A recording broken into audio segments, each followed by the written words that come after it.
Friends, कोई भी economy है उसका अगर आपको ये नापना है कि वो कितनी स्ट्रांग है या कितनी वीक है, तो उसको मेजर करने का एक बहुत सिंपल तरीका है उसके बिजनेस की हालत। एंड बिजनेस बेसिकली जो है वो किस तरह का होता है, उसके क्या ऑब्जेक्टिव होते हैं, वो हम आज के वीडियो में समझेंगे। So let's begin.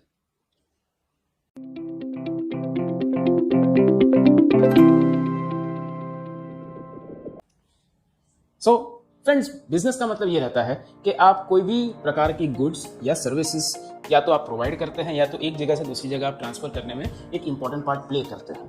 उसके कोई हिस्से के अंदर आप अपना योगदान देते हैं। That is basically business. तो अगर हम बिजनेस की बात करें तो बिजनेस के कुछ बेसिक कैरेक्टरिस्टिक हैं जो यहाँ पर हम समझते हैं। सबसे पहला, it is an economic activity. एक सीधी सी बात है, कोई भी बिजनेस जो होता है वो कोई इंसान ऐसे ही दान करने के लिए तो नहीं करता। Either he or she wants to give good service or he or she wants to earn profit. Basically, it is an economic activity which gives out earnings, which gives you the earning, right? So the first is, it is an economic activity which involves the production या procurement of goods and services.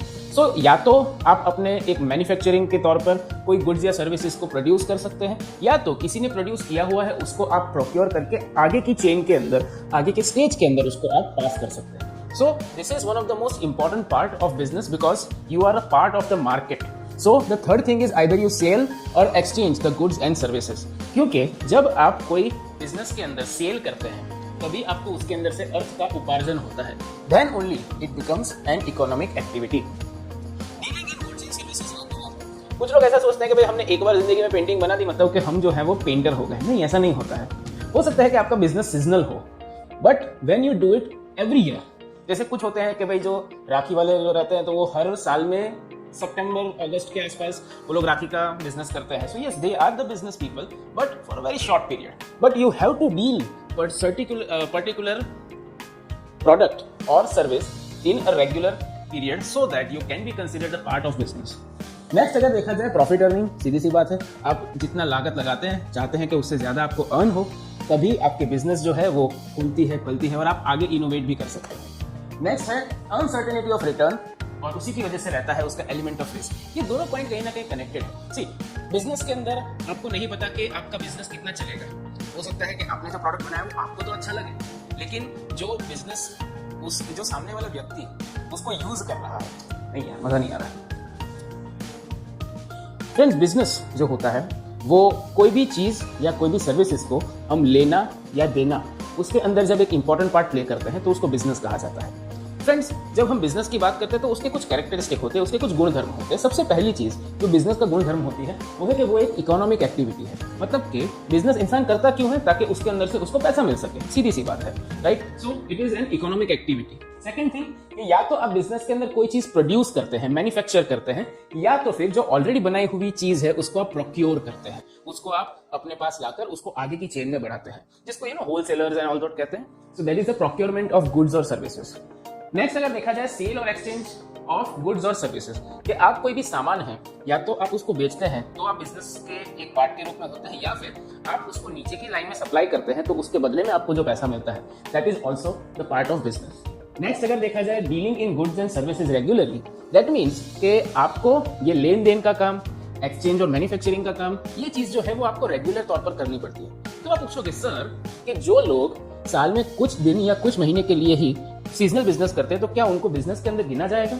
Yes, क्योंकि वो चीज वो हर साल करते हैं, right? ऐसा नहीं है कि भाई आज मैंने कोई बिजनेस कर दिया, आज मैंने पानीपुरी बेच दिया, अब मैं कल से पानीपुरी नहीं बेचूंगा, तो वो आपका बिजनेस नहीं कहलाएगा, राइट? जैसे हमारे घर में होता है ना कि कभी कभी हम लोग खाना बना लेते हैं, लेकिन मेन जो काम होता है वो हमारी मम्मी या फिर हमारी वाइफ का रहता है, क्योंकि वो उस काम को अच्छे से समझते हैं। सो बेसिकली कैरेक्टरिस्टिक के हिसाब से देखने जाए तो आपका गुड्स एंड सर्विसेज को डील, लेन देन रोज होनी या फिर रेगुलर तौर पर होनी जरूरी है।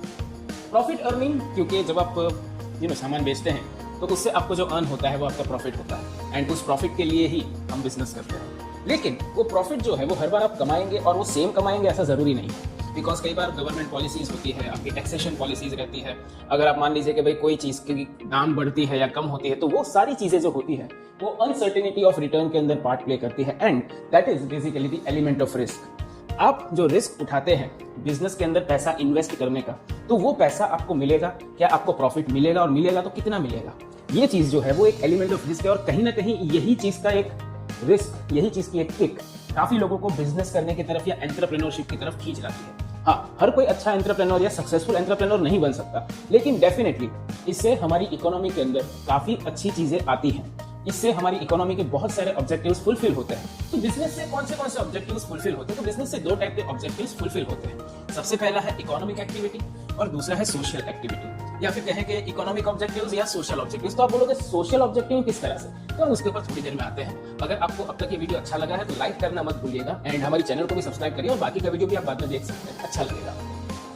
तो सबसे इंपॉर्टेंट चीज हमारे इकोनॉमिक ऑब्जेक्टिव कौन सा? तो सबसे पहला earning profit. Again, you do business to earn profit, you don't do business to do the loss. So the basic objective of doing any business is earning profit, right? Next चीज हो सकती है कि आप कस्टमर क्रिएशन में या फिर सीधी भाषा में बताया जाए तो एक ब्रांड क्रिएट करते हैं। अब जियो का एग्जांपल लीजिए, पहले एक साल उन्होंने सबको फ्री इंटरनेट दिया और जब वो फ्री इंटरनेट दिया तो उनकी एक ब्रांड बन गई कि स्पीड अच्छी है, कम दाम में है और आज भी काफी लोग जो है उसको अफोर्ड कर रहे हैं। So that is basically the market creation. उन्होंने उस मार्केट को बनाया तो वो एक उनकी इकोनॉमिक एक्टिविटी है। तो आज रिलायंस अगर एक फोन भी नया लाता है, गूगल उसके साथ जुड़ा है, फेसबुक उसके साथ जुड़ा है, तो वो उसने अपना मार्केट क्रिएट किया है, राइट? Next is innovation. जैसे अभी रिसेंटली अनाउंसमेंट हुआ कि रिलायंस इंडस्ट्रीज लिमिटेड जो है वो गूगल के साथ मिलकर सबसे अफोर्डेबल 5G स्मार्टफोन बनाने वाली है। सो ये एक इनोवेशन है कि जिसके अंदर वो लोग सस्ता मटेरियल, टिकाऊ मटेरियल और 5G टेक्नोलॉजी को मिक्स करके कुछ नया बनाएंगे। ऐसा भी सुनने में आया है कि उन्होंने इंडिया के 5G को चाइना फ्री करने का सोचा है, जो बहुत ही इंपॉर्टेंट और अच्छा स्टेप है। सो ये इनोवेशन के थ्रू आता है, राइट? आप ऐसा सोचिए कि पिछले एक साल में पेंडेमिक के थ्रू हम लोग की बहुत सारी ऐसी चीजें हैं कि जो वेस्टेज हुई है, जैसे आपका बायो वेस्ट रहता है, लेकिन उसको अगर हम बिल्डिंग मटेरियल के अंदर कन्वर्ट कर सकते हैं तो ये इनोवेशन का हिस्सा है। तो वो आपका बिजनेस से ही हो सकता है, राइट? नेक्स्ट अगर देखने जाए ऑप्टिमम यूटिलाइजेशन ऑफ रिसोर्सेस, आपके पास कम से कम रिसोर्स के अंदर ज्यादा से ज्यादा इकोनॉमिक एक्टिविटी करने की जो आपकी प्रेरणा रहती है, तो वो बेसिकली बिजनेस का ही एक पार्ट है। क्योंकि जरूरी नहीं है कि आपको हर बार सारे रिसोर्सेज मिले, लेकिन कम रिसोर्स में भी, लिमिटेड रिसोर्स में भी आप अच्छा बिजनेस कर सकते हैं। तो वो बिजनेस का एक ऑब्जेक्टिव रहता है कि भाई आपका कम लागत लगे लेकिन उसके सामने आपको प्रॉफिट अच्छा मिले। लास्ट ऑब्जेक्टिव अगर इकोनॉमिक पार्ट में देखा जाए तो वो है improving productivity of person, of business, of society end of nation. आप समझिए कि जितने अच्छा बिजनेस करते हैं, जितनी अच्छी बिजनेस में प्रोडक्टिविटी होती है, उतनी डिमांड बढ़ती है, एग्रीगेट डिमांड बढ़ती है, और एग्रीगेट डिमांड बढ़ती है दैट मींस कि आपकी इकोनॉमी का जीडीपी आगे की तरफ बढ़ता है। So the business has many important economic objectives. As far as social objectives are concern, तो बिजनेस की वजह से सबसे पहली चीज होती है कि आपकी गुड्स एंड सर्विसेज के अंदर क्वालिटी आती है, ठीक है? जैसे आप देखें कि आज से 7-8 साल पहले या 6-7 साल पहले हमारा इंटरनेट जो होता था वो 1 GB का 249 रुपीज देता था, वो भी 1 महीना चलाना पड़ता था। हम लोग धीरे धीरे हौलू उसको यूज करते थे, लेकिन आज उसी 249 रुपीज के अंदर आपको 2 GB एक दिन का मिलता है। मतलब आप 2 GB के अंदर जितनी चाहे चीजें देख सकते हो, ऑनलाइन क्लासेस कंडक्ट कर सकते हो। तो बेसिकली व्हाट हैपेंस इज कि उससे क्वालिटी तो इंप्रूव हुई ही, लेकिन जो फेयर प्राइसेस है उससे हमको गुड्स और सर्विसेज मिलनी शुरू होगी। उसके साथ साथ आता है कि एंटी सोशल या अनफेयर ट्रेड प्रैक्टिस जो है उसको अवॉइड किया जा सके। बिकॉज जब आप बिजनेस करते हैं तो ये बहुत ही जरूरी होता है कि आप किसी तरीके के गलत प्रैक्टिसेस में ना जाए। जैसे हम लोग आजकल मूवीज देखते हैं, या तो स्मॉल 92 देख लो या फिर द बिग में देख लो, तो ये पुराने जमाने में या पहले ऐसी लूप होल्स का लोग फायदा उठाते थे। तो वो चीज ना हो, वो पूरा सोशल ऑब्जेक्टिव रहता है। इसलिए सबसे इंपॉर्टेंट बिजनेस मैन बनने का सबसे बड़ा बेनिफिट, आप एक एम्प्लॉयमेंट जनरेशन करते हैं। इसका बेस्ट एग्जाम्पल देता हूँ।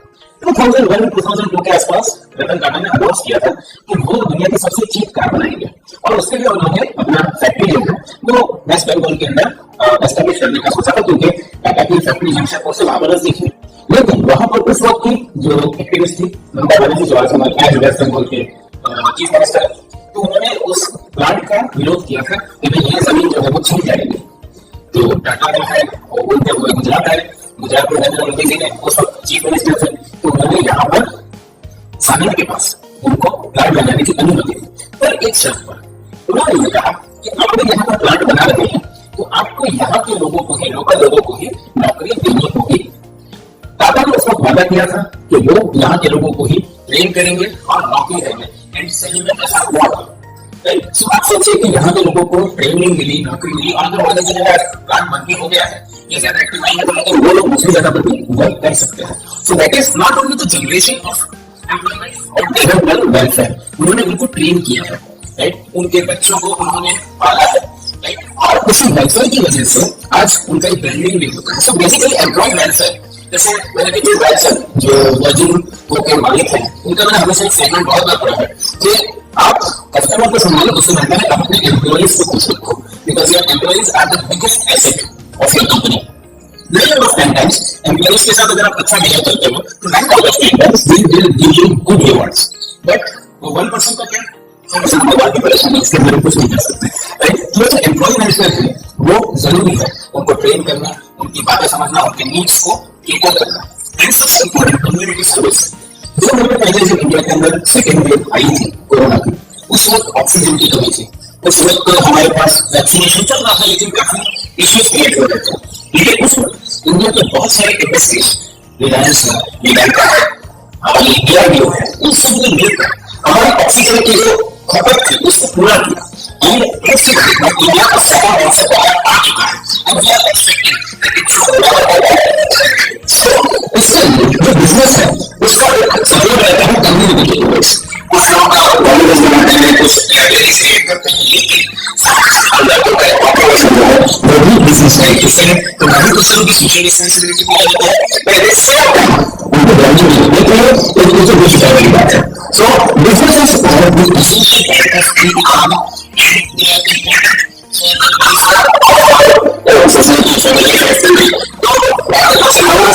बच्चों को ये चीजें सिखाना अच्छा बिजनेस है, बचपन से बच्चे सिखा सकते हैं। तो इसी चीज को सोचते हुए हम हर संडे जुलाई महीने के फर्स्ट संडे से होता है हम अलग अलग टॉपिक के ऊपर बात करें।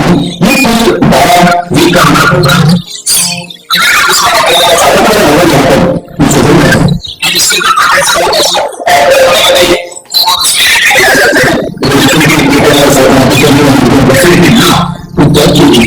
this is usually when the kids sit well sitting और उसको बात होने के लिए एक छोटा सा बटन दिया होता है, लेकिन ये उसको लाइटिंग हो गई एंड मालूम होगा ये लाइटिंग हो कि आपको इसमें से बिजनेस क्या होता है और उसको अच्छे से सही कैसे चेक करना है। Thank you very much. Next video में इस नए टॉपिक के साथ तब तक के लिए